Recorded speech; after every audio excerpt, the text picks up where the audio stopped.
E Jesus continua dizendo, né, que esses espinhos que atravessaram a cabeça dele perfurarão o orgulho, a soberba, as chagas mais ocultas das almas, para fazê-los sair o pus que contém.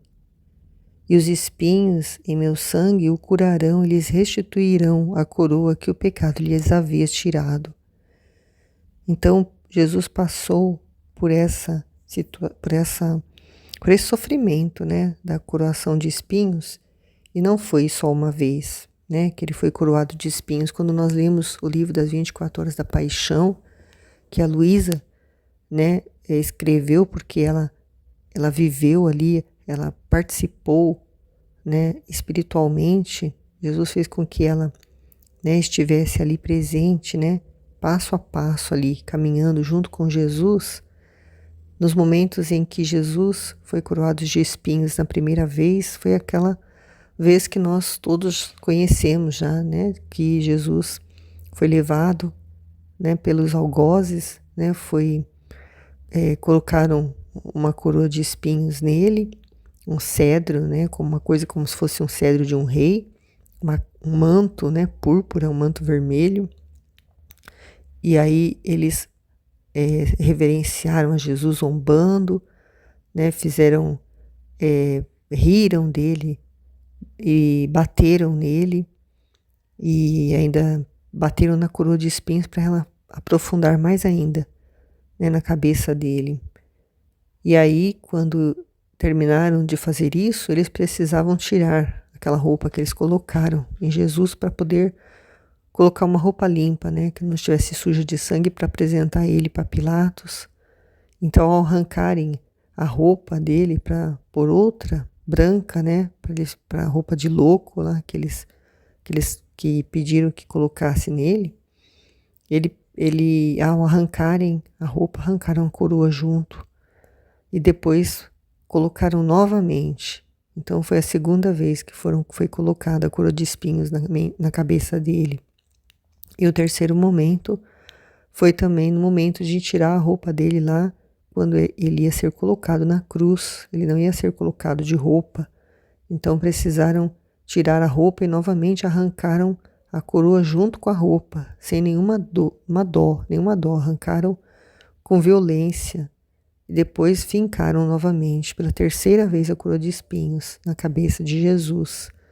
Né, esses detalhes nós sabemos porque nós lemos no livro das 24 horas da paixão, né, em que Jesus deixou registrado ali, né, o quanto ele sofreu para que, né, as chagas ocultas das almas, né, pudessem ser curadas através do sangue que foi derramado, né, e os espinhos, né, que foram fincados, né, não sei se nos 3 momentos, né, da curação de espinhos, mas um momento eu sei que ele disse lá nas 24 horas da paixão, que foi para curar os maus pensamentos das pessoas, que ele foi coroado na cabeça com espinhos, né, porque as pessoas têm maus pensamentos e os pensamentos levam ao pecado, porque tudo começa na mente da pessoa.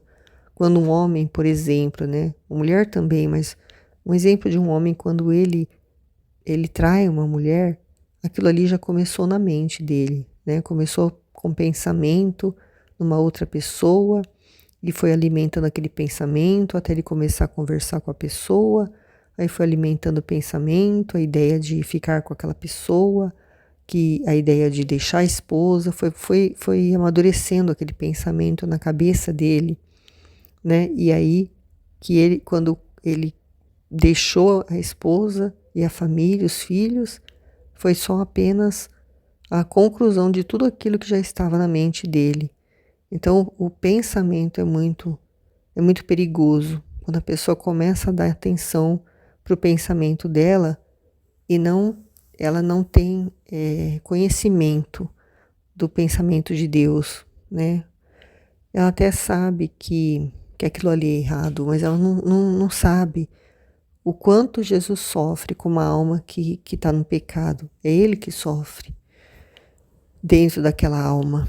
Então, ela não tendo consciência disso, né? E os outros não vendo, ela acha que Deus não vê, mas Ele vê tudo. Ele vê tudo que acontece conosco no nosso interior, né? Principalmente nos nossos pensamentos, na intenção que nós temos em fazer as coisas, se a intenção é fazer aquilo por amor a Ele ou por amor a si própria, para se aparecer, para se mostrar, né? Então, todos esses pecados de soberba, de orgulho, né? Das pessoas que acham que podem fazer o que elas querem da própria vida, podem mudar de sexo, podem, né, fazer coisas horríveis, né? Como nós vimos vídeos esses dias, né? Das pessoas que vão a certos bailes de adultos em que acontece de tudo ali dentro daqueles bailes, né? Só porque é um local fechado que as outras pessoas não veem, não quer dizer que Deus não está vendo o que elas estão fazendo ali, né? E tantas coisas que as pessoas fazem por não ter conhecimento de Deus, né? Não saberem quanto elas são amadas e a santidade que Ele quer para elas, quer para que elas possam ir direto para o céu, essa santidade que Jesus traz através do livro do céu, né? Que é viver a vida divina de Deus aqui na terra já, né? Viver o céu aqui na terra para depois ir direto para o céu, porque não passa nem por purgatório, porque já está vivendo no céu, por que que vai passar por purgatório? Mas é uma vida, né? Que é uma vida divina, mas é uma vida de sofrimento. E as pessoas não querem sofrimento, elas querem fugir do sofrimento, elas só querem prazer, prazer, prazer. E vão cada vez se distanciando mais de Deus e vão tendo cada vez pensamentos mais malignos, né? E aí, por isso que Jesus, ele sofreu tanto, né? Na coroação de espinhos, para que as pessoas, para purificar o pensamento das pessoas, para que elas não pensassem mais em fazer o mal, não pensassem mais nada de mal, só pensassem no bem.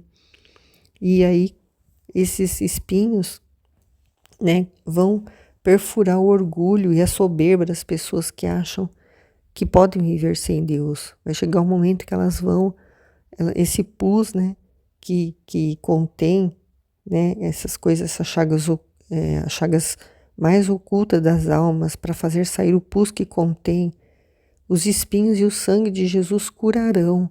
Mas para isso elas precisam buscar a Deus, né, para restituir a coroa que o pecado lhes havia tirado. O pecado tirou a coroa. Que coroa que é essa? A coroa da santidade. A coroa da santidade divina, porque Deus é rei. É um rei que quer formar o seu reino, não de súditos, de servos, mas de outros reis, né? Porque Jesus vai viver em cada um, ele vai reinar em cada um, então vai ter um rei em cada criatura. E esse reino vai ser formado de reis vivendo aqui na terra, o reino de Deus. Ele quer isso para todos, mas a pessoa precisa desejar, precisa desejar conhecer a Deus, buscar a Ele.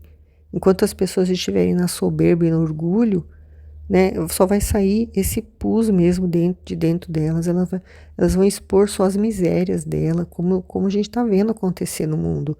Tudo isso que a gente está vendo acontecer é o mal que está dentro das pessoas que está saindo para fora, porque não está mais cabendo dentro delas tanta maldade, tanto pensamento ruim, né, de pessoas que não estão com Deus, não têm uma vida com Deus, não se lembram que Ele existe, querem excluí-lo da face da terra. Então esse mal vai crescendo tanto dentro da pessoa que começa a ir para fora. Aí nós vemos esse show de horrores que nós vemos, né, na televisão, na internet, né, em volta das pessoas que nos cercam, né, porque a gente fica sabendo de coisas absurdas, né, onde a gente vive, né. Aqui eu, como moro numa cidade pequena do interior, a gente tem conhecimento de muito mais podridão das pessoas, porque todo mundo conhece todo mundo e as pessoas comentam. Então eu ouço e fico sabendo de coisas, né, terríveis, né, que acontecem aqui na minha cidade, né, que dirá no mundo. Então tudo isso é a podridão das pessoas que está sendo mostrada, né, o pus que contém essas almas e só os espinhos, né, e o sangue de Jesus curarão e vão restituir essa coroa, né, que é essa santidade divina, né, que Jesus está trazendo para nós através da Luísa Picarreta, no livro do céu, nos ensinando a formar o reino dentro de nós, para que ele possa reinar ali e afastar todo o mal, né? Mas é preciso uma disposição da alma, é preciso ela querer, ela desejar. Por isso que nós estamos aqui divulgando, né, para que as pessoas tenham conhecimento e saibam que é possível elas poderem receber de novo essa coroa de santidade que Deus quer dar a elas de volta, que é a vida que Adão e Eva viviam antes de pecar, antes de querer conhecer o mal. Eles só conheciam o bem e desejaram conhecer o mal também, quiseram ser, pelo orgulho, quiseram ser, o orgulho tomou conta deles, a soberba, e eles quiseram ser como Deus. Lúcifer também, né, o orgulho e a soberba dele fez com que ele fosse um anjo decaído, e ele era o anjo mais poderoso de todos os anjos do céu. Da hierarquia dos anjos, ele era o principal. E o orgulho dele, ele falou, quando ele viu que o que a criatura ia fazer com Jesus, né, por causa do pecado de Adão e Eva, que ele tinha que vir aqui e sofrer, ele não admitiu que um Deus tão poderoso fosse se rebaixar tanto. Ele não concordou e disse: eu não vou servir esse Deus que se rebaixa para a criatura, né? Ele tinha orgulho, ele tinha soberba dentro dele, e o teste dele foi esse, e ele não passou no teste. Então foi enviado para um lugar onde não tem Deus, que é o inferno, né? Ali ele podia reinar à vontade ali, porque ele queria reinar, ele queria poder, ele queria ser superior, então no inferno ele é o rei lá, superior a todos, lá no lugar onde não tem Deus. E a Luísa continuando, dizer: logo Jesus me fazia passar a outros momentos da paixão, mas eu me sentia trespassar o coração ao vê-lo sofrer tanto. E ele quase, para consolar-me, continuou falando do seu santo querer. Minha filha, meu centro sobre a terra é a alma que faz a minha vontade. Olhe, o sol sobre a terra expande sua luz por toda parte, mas ele tem seu centro. Eu, no céu, sou vida de cada um dos bem-aventurados, mas tenho meu centro, o meu trono. Assim na terra encontro-me por toda parte, mas o meu centro, o lugar onde erijo o meu trono para reinar, os meus carismas, as minhas complacências, os meus triunfos e o meu coração palpitante, todo eu mesmo, se encontra tudo como em seu próprio centro, na alma que faz a minha santíssima vontade. Jesus, ele vê, né, que nós, né, que o conhecemos e sabemos o plano dele, nós estamos sofrendo junto com ele, né? Mas para nos consolar também, ele vem nos dizer que o centro dele sobre a terra é a alma que faz a divina vontade. Aí ele dá o exemplo do sol que expande luz por toda parte, mas o sol tem o seu centro, ele está lá no céu, né? No seu ofício, no seu lugar fixo ali, ele tem um centro dele ali, ele não sai dali. E Jesus, ele diz que no céu, né, onde estão os bem-aventurados, ele é o centro ali, ele é a vida de cada bem-aventurado. Ele tem o centro dele lá no céu, ele tem o trono dele lá no céu, onde ele reina no meio dos bem-aventurados, e é ele que é a vida de todos, porque todos estão, os bem-aventurados, aqueles que já morreram, estão no céu, estão todos dentro dele, né? Então, ele é a vida de todos, né? Tanto no céu como na terra. E lá ele tem o trono dele. Na terra, né? Agora ele também tem o trono dele. Antes da Luísa Picarreta, ele não tinha um trono, ele não tinha onde reinar, né? Ele era um rei sem trono, um rei sem o seu reino, né? Sem o seu lugar, né? Onde habitar, onde colocar o trono dele para ele reinar. Mas a partir do momento que a Luísa, né, recebeu esse dom de viver a divina vontade, Jesus já passou a reinar, já primeiramente no coração dela, né? Ele já erigiu o trono dele, então ele já não tinha mais, ele já não era mais um rei sem trono aqui na terra. Ele só tinha o trono no céu, mas a partir da Luísa e agora, com todos que estão buscando viver essa santidade divina que ele trouxe através do livro do céu da Luísa Picarreta, ele faz com que nós agora sejamos esse trono onde ele vem se assentar e reinar ali, né? O que é o reino de Deus? É a vontade divina, né? É nós vivermos da mesma vontade do Pai, do Filho e do Espírito Santo, né? É sentir dentro de nós um amor por todas as criaturas, o amor a ponto de doar a nossa própria vida, se for preciso, né? É isso que ele vai criando em nós, esse é o reino dele, né? É ser imagem e semelhança dele, é fazer só o bem, né? Desejar o bem e desejar que todos sejam santos, né? Como ele é santo.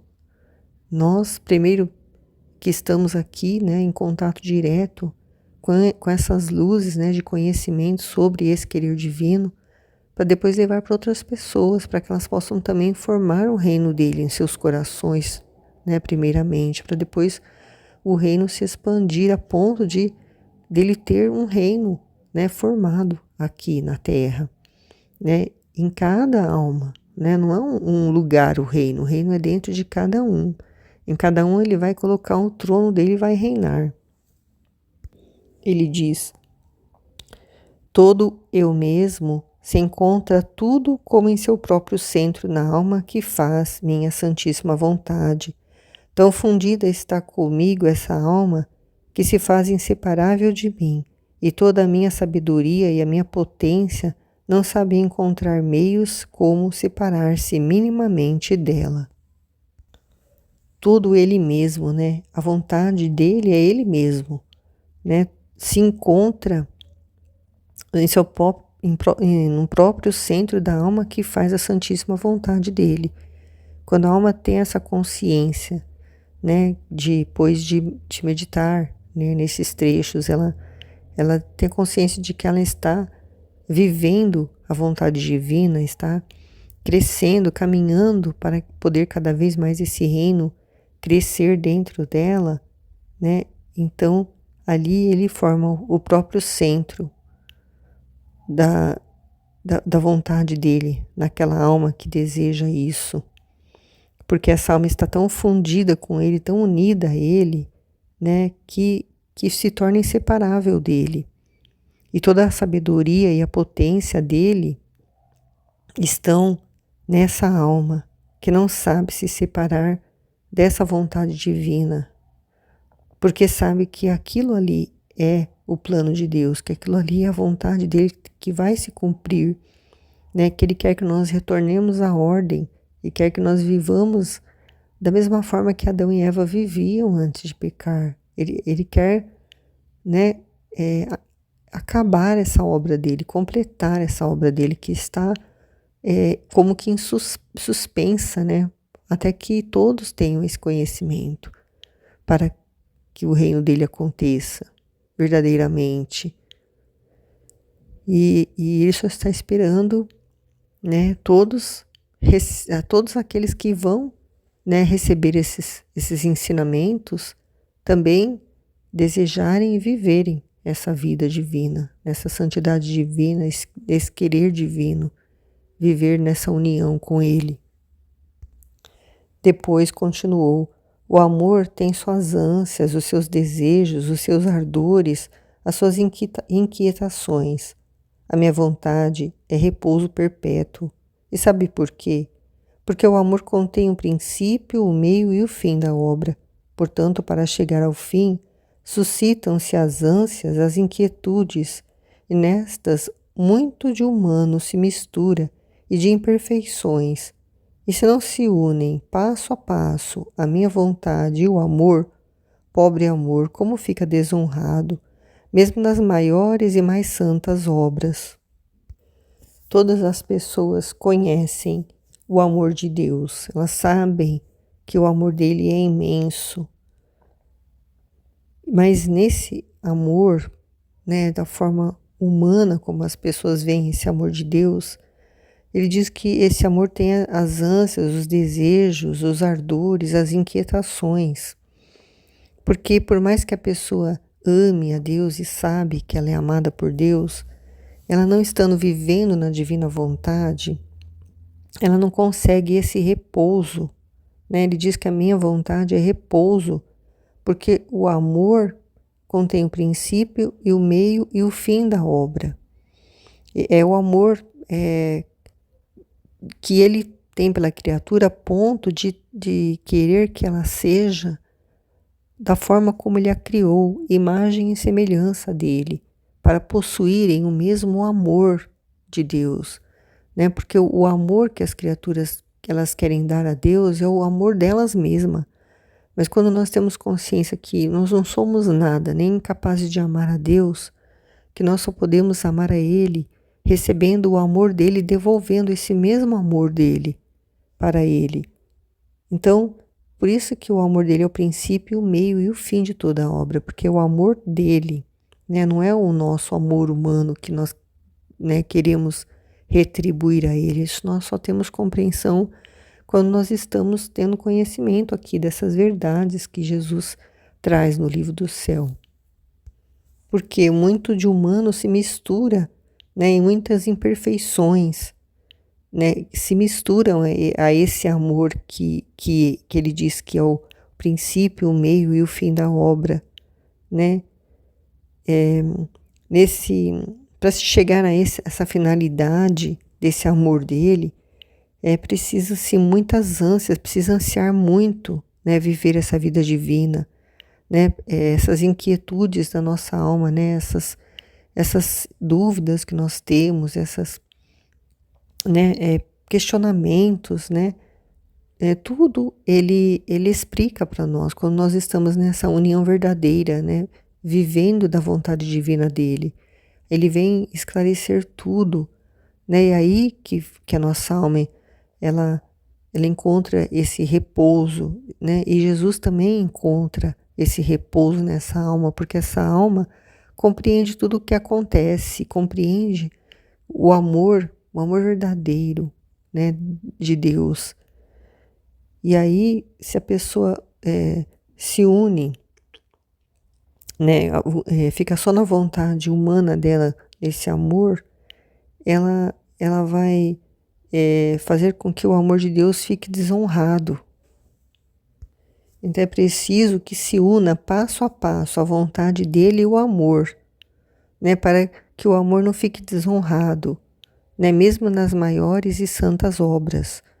Porque se a pessoa faz por amor a Deus uma obra santa, por exemplo, a minha amiga, por exemplo, ela vai fazer um momento mariano, né, agora em junho, e vai meditar, né, nas dores de Nossa Senhora, um momento assim que ela reserva a igreja para ela, né, o padre vem celebrar a missa, né, a imagem de Nossa Senhora é colocada ali com as espadas que penetram, né, o coração dela, as 7 dores de Nossa Senhora.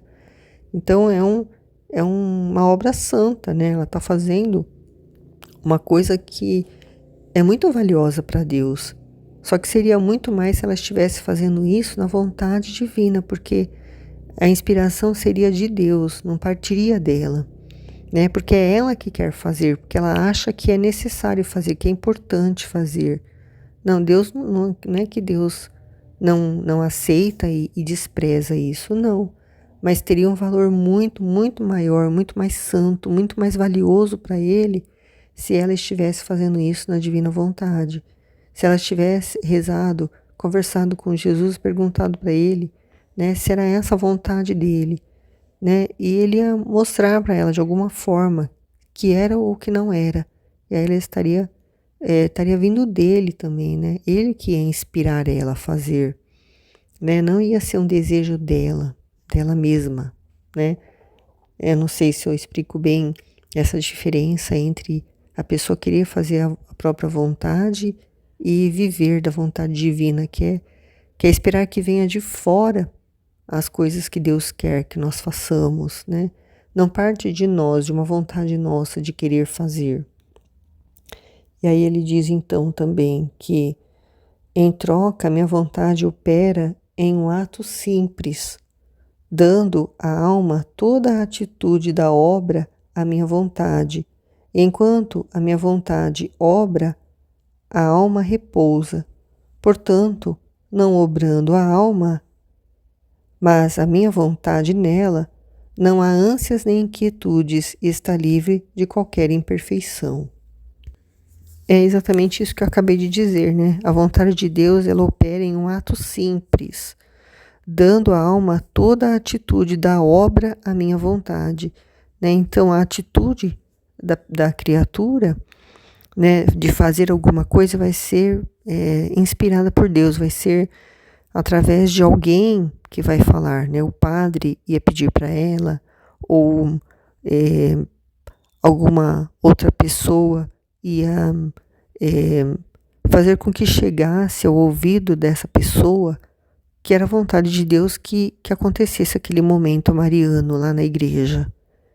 E enquanto, né, a vontade dele obra, né, faz os atos, a alma repousa, porque ela não fica mais com aquelas ansiedades, com aquelas inquietudes. Ai, será que é vontade de Deus? Será que não é vontade de Deus? Será que eu faço, que eu não faço? Será que eu faço assim, que eu faço assado?